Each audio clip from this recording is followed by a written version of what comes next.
This is Sacha India Media reporting live from Toronto, Canada. All right, one of the most important economic blocks in the world is growing. Today, I'm going to be talking about the BRICS, that stands for Brazil, Russia, India, China, and South Africa. These are the following members of the economic bloc of developing countries and emerging markets. It was first formed in 2009 as the BRICS, and then South Africa was added in 2011. And the bloc is going to be expanded and adding 6 new members. This includes Argentina, Egypt, Ethiopia, Iran, Saudi Arabia, United Arab Emirates.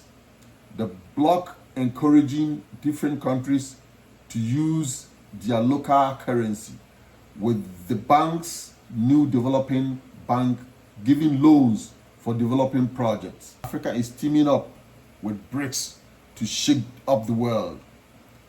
Brazil teaching farming, agro-processing, Russia building nuclear power plants for nuclear gas pipeline for energy sector, India teaching solar system, China building schools, hospitals, roads and railways and ports. Let's watch this video. Let me know your thoughts in the comment section, and please don't forget to like this video, subscribe to the channel if you haven't already. Thanks y'all for watching. Peace. The same continent that's been overlooked and underestimated for centuries. And it's not doing it alone, it's teaming up with BRICS. You've probably heard of them, right? Brazil, Russia, India, China, South Africa, and many new nations are on the line to join. Together, they're flipping the global script in a way that's making the old powers nervous. Sounds wild, doesn't it? Well, stick around, because we are going to break it all down. And this isn't just some wishful thinking. Africa and BRICS are doing things right now that could change the entire game. Let's talk about it.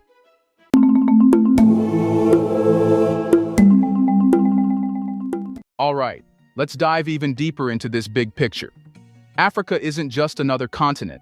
It's the continent when it comes to untapped potential. Think about this. It's home to over 1.4 billion people. That's more than Europe and North America combined. But here's the real twist. This isn't just any population. It's the youngest in the world. The median age is 19. Well, surprisingly, it is in the dictionary. A youthquake is an important social or political change, one that is triggered by young people. Say young voters oust a long-serving politician from power. That's a youthquake.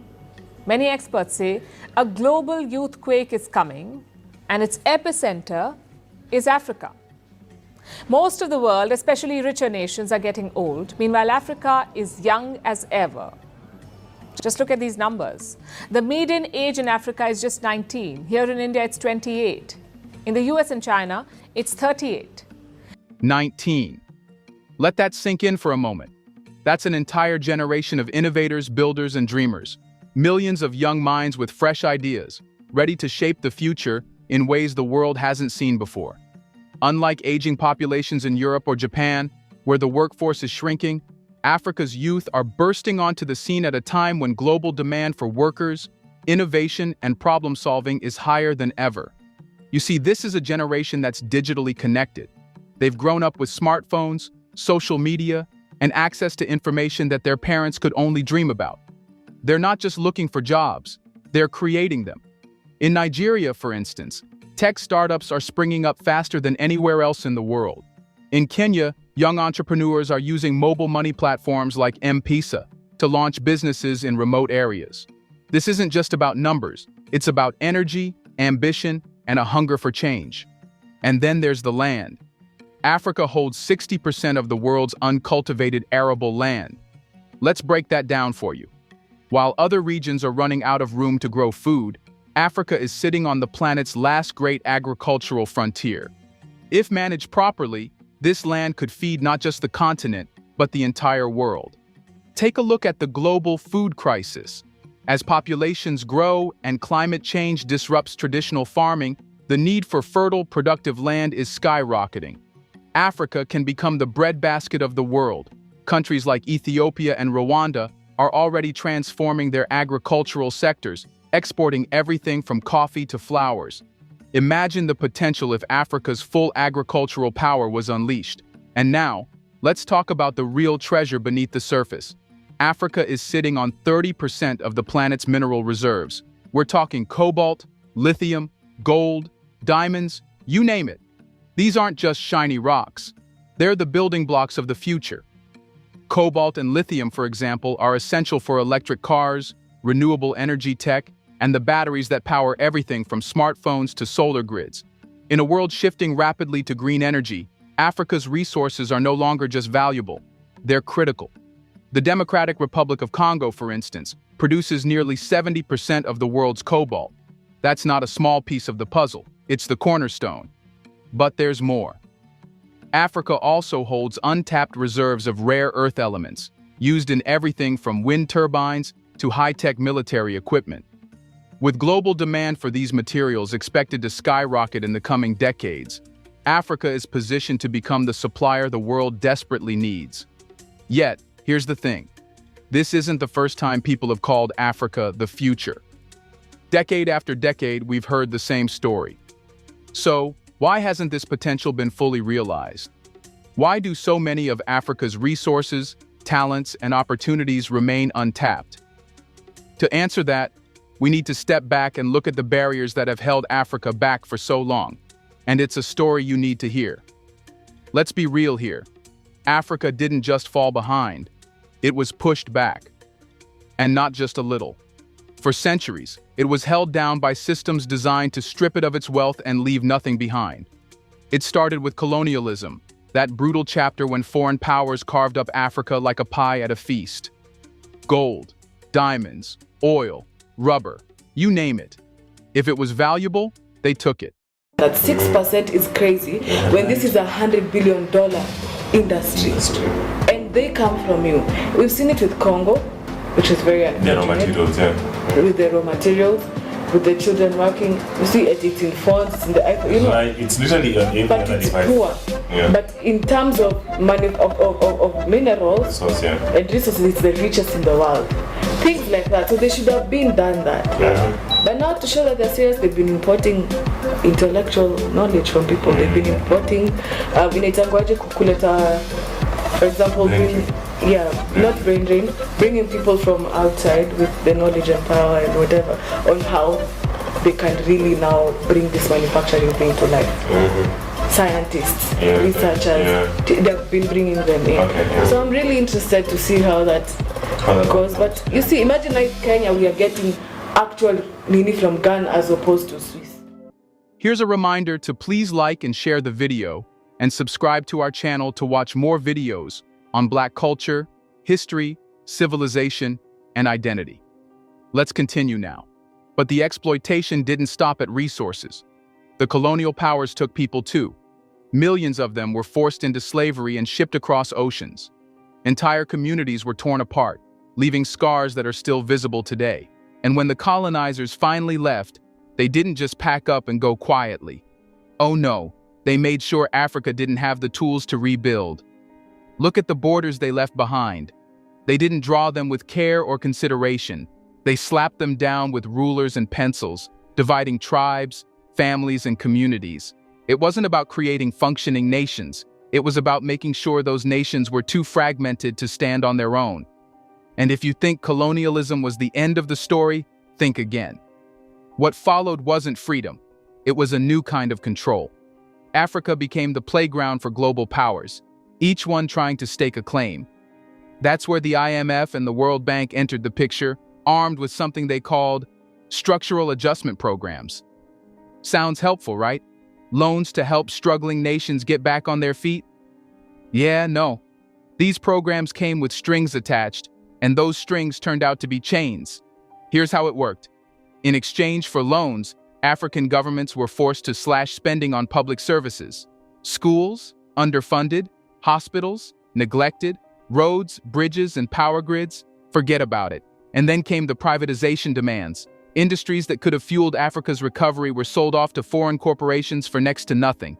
It didn't stop there. Africa was also locked into trade agreements that made absolutely no sense for its long-term growth. Picture this. You're exporting raw materials, gold, coffee, oil, for peanuts. But when you need finished goods like machinery or electronics, you have to buy them back at sky-high prices. It's like running on a treadmill that only speeds up the harder you try to move forward. And then there were the narratives, the stories the West told about Africa to justify all of this. For decades, they painted Africa as a problem that needed fixing. They'd talk about poverty, corruption, and conflict, but conveniently leave out the systems they put in place to create those very issues. It wasn't just insulting, it was strategic. By focusing on what was wrong with Africa,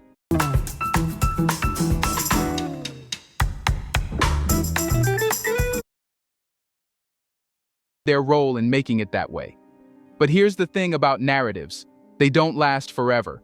And right now, that old game is falling apart. The rules the West wrote, they're being rewritten. BRICS has entered the picture, and they're not here to play by someone else's playbook. BRICS is offering something Africa hasn't had in a long time, real partnership. They're not here to exploit, they're here to collaborate. They see Africa not as a problem to fix, but as a powerhouse to unleash. And that's where things get exciting. The tables are turning, and Africa is finally getting the tools it needs to rise. So, let's talk about how BRICS is changing the game and why this partnership is so different from anything we've seen before.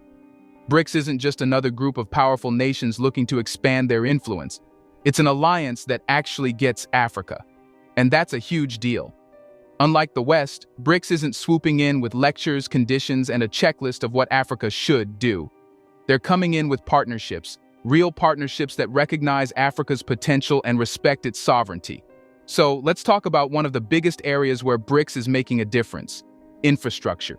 And this isn't just about building roads and bridges, it's about building futures. China's Belt and Road Initiative (BRI) is the perfect example of this. You've probably heard of it. It's one of the largest infrastructure projects in modern history. And Africa? It's a key part of that vision. China isn't just tossing money at random projects, they're carefully planning railways, highways, and ports to connect African countries and the rest of the world. Take the Kenya-South Sudan Highway, for instance. Before this project, South Sudan was landlocked, isolated, and struggling to access global markets. Now, they're plugged into the global economy, able to move goods efficiently and at a fraction of the cost. This isn't just a road, it's a lifeline. Farmers, traders, and businesses in South Sudan can now reach buyers they couldn't even dream of before. But it's not just about China. India is stepping up in a big way too, particularly with renewable energy. Picture this: villages in rural Africa, places where electricity has always been a luxury, now powered by solar panels funded by Indian initiatives. This isn't just lighting up homes, it's lighting up futures. Kids can study after dark, small businesses can operate longer hours, and hospitals can run equipment that saves lives. And then there's Brazil. Their expertise in agriculture is nothing short of transformative. In countries like Mozambique, Brazilian experts are teaching farmers how to grow more food with fewer resources. It's not just about boosting yields, it's about ensuring food security for millions. And let's not forget Russia. While they often fly under the radar in these conversations, they're playing a critical role in Africa's energy sector. From building nuclear power plants to setting up natural gas pipelines, Russia is helping provide the stable, reliable energy Africa needs to fuel its growth. But what really sets BRICS apart isn't just the scale of these projects, it's the approach. Instead of imposing their own rules and expecting Africa to follow, BRICS works alongside African nations, listening to their needs and priorities. And nowhere is this more evident than in how they're handling trade. You see, for decades, African countries have been forced to rely on the US dollar for international transactions. This might not sound like a big deal, but it's massive. Trading in dollars makes everything more expensive and leaves economies vulnerable to fluctuations they can't control. BRICS is saying, enough of that. Instead, they're promoting trade in local currencies. This might seem like a small tweak, but it's revolutionary. It gives African nations more control over their economies, reduces costs, and shields them from the volatility of global markets. Imagine an African exporter trading directly with a Chinese buyer in their currencies. No middleman, no unnecessary fees. That's what BRICS is enabling. And it doesn't stop there. BRICS isn't just investing money, they're investing in people. African universities are partnering with institutions in India, Brazil, and China to train the next generation of leaders, engineers, and entrepreneurs. This is what makes BRICS different. They're not just building infrastructure, they're building independence. When students in African countries are learning cutting-edge tech from Brazilian experts or mastering renewable energy solutions with Indian scientists, they're gaining skills that stay on the continent. This isn't about short-term fixes, it's about laying the foundation for long-term growth. But if there's one thing that ties all of this together, it's infrastructure. And when we say infrastructure, we don't just mean physical structures like roads and bridges. We mean the kind of systems that connect people, create opportunities, and transform entire economies. So let's take a closer look at why infrastructure is the backbone of this transformation, and why it's the key to unlocking Africa's potential. Imagine you're a farmer in Uganda. You've got a truckload of bananas to sell, but the nearest market is 50 miles away, and the road is nothing but dirt and potholes. By the time you get there, half your produce is spoiled. That's been the reality for millions of Africans. Now, picture this. A brand new railway system connects your village to major cities. What used to take days now takes hours. Suddenly, you're not just selling bananas locally, you're shipping them across borders. That's what BRICS-backed infrastructure projects are doing. The Tanzania-Zambia Railway, for example, isn't just moving goods, it's connecting entire economies. Farmers, traders, and businesses are all benefiting. And it's not just about trade. Infrastructure transforms communities. A reliable road means a child can get to school safely. A stable power grid means hospitals can keep life-saving equipment running. These are the kinds of changes that ripple across generations. But here's the kicker. Infrastructure attracts investment. When businesses know they can rely on roads, railways, and electricity, they're more likely to set up shop. And when that happens, it paves the way for something even bigger. Industrialization. All right, let us hit you with a question. Why does Africa export cocoa but not chocolate? Why ship out raw cotton but not finished textiles? The answer is simple. The global system has been rigged to keep Africa as a supplier of raw materials. But BRICS? They're flipping the script. Through industrial parks and special economic zones, BRICS is helping African nations move up the value chain. Imagine factories in Nigeria making car parts or assembly lines in Kenya producing smartphones. This isn't just a dream. It's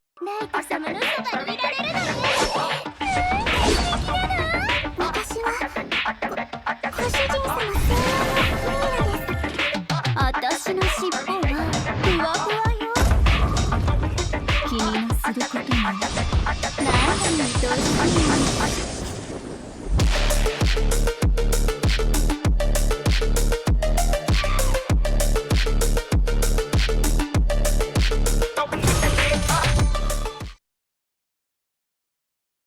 happening. And the benefits are massive. Jobs are being created, skills are being developed, and wealth is staying within African borders. Plus, there's something deeply empowering about seeing made in Ghana or assembled in South Africa on products. But here's the thing. Industrialization can't thrive without stable finances. And that's where BRICS is making another bold move, changing how Africa trades. Let's talk money. For decades, Africa's been stuck trading in US dollars. Sounds fine, right? Wrong. It's expensive, it's unpredictable, and it puts too much power in the hands of foreign banks. BRICS is changing that. By promoting trade in local currencies, they're giving African nations the freedom to trade on their terms. Think about it. No more getting hit by dollar fluctuations. No more relying on a currency controlled by someone else. And this isn't just about governments. It's a game changer for small businesses too. Imagine a South African entrepreneur trading directly with a Brazilian supplier using their currencies. It's faster, cheaper, and puts control back where it belongs. But even the best businesses need one thing to succeed: energy. And that's a challenge Africa is tackling head-on. Without electricity, nothing works. Factories don't run, schools can't teach, and hospitals can't save lives. But here's the twist. Africa isn't just solving its energy problems. It's becoming a global leader in renewable energy. Take solar farms in Morocco. These aren't just lighting up homes, they're powering industries. Or Ethiopia's hydropower projects, which are bringing electricity to millions. And here's what's exciting. With BRICS' support, Africa isn't just following the renewable energy trend, it's setting it.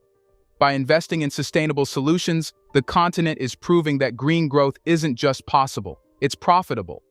This brings us to the big question: is Africa leading this transformation, or is it just along for the ride? Here's the truth. Africa isn't just a participant in this story, it's the main character. Countries like South Africa are shaping BRICS' agenda, ensuring African priorities aren't just included, but prioritized. This isn't about following orders, it's about setting the course. From pushing for fair trade to championing renewable energy, African nations are proving they're not just part of the conversation, they're driving it. This partnership isn't just transforming Africa, it's transforming the world. So Africa and BRICS are rewriting the rules of the global game. Together, they're building a future where Africa isn't just surviving, it's thriving. So are you ready to watch the underdog become the hero? How soon do you think BRICS and Africa will change the world? Will this transformation face hurdles? Let us know in the comment section. Can Africa change? Do you want to watch more videos like this one? If so, subscribe to our channel and press the bell icon next to it.